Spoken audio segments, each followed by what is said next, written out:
Ce qui est difficile quand on doit se remettre en question, c'est que parfois on ne sait pas exactement à quel moment il faut le faire, jusqu'où il faut le faire.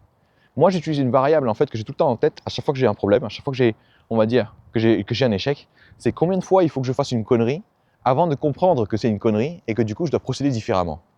Évidemment, j'aimerais apporter cette variable à 1. J'aimerais me dire qu'il suffit que je fasse une connerie une fois pour comprendre et du coup changer. Et quand j'ai ça en tête, en fait, dès que je fais une connerie, hop, j'incrémente. Je vois le petit 1 apparaître et je me dis, tiens, là, il faut que je change quelque chose. Là, il faut que je m'adapte. Là, il faut que je, on va dire, vois les choses autrement pour me donner une chance de réussir. Pourquoi? Parce que si jamais je fais comme tout le monde, c'est-à-dire je fais comme d'habitude et j'espère, je prie le Seigneur que ça passera pas. Cette variable, pour moi, je vise le 1. Et vous, à votre avis, vous êtes à combien? Pour mes clients, la première fois qu'ils font cet exercice, ils arrivent généralement à 250 avant de se mettre à penser autrement, avant de se dire, tiens, il faudrait peut-être que je change quelque chose.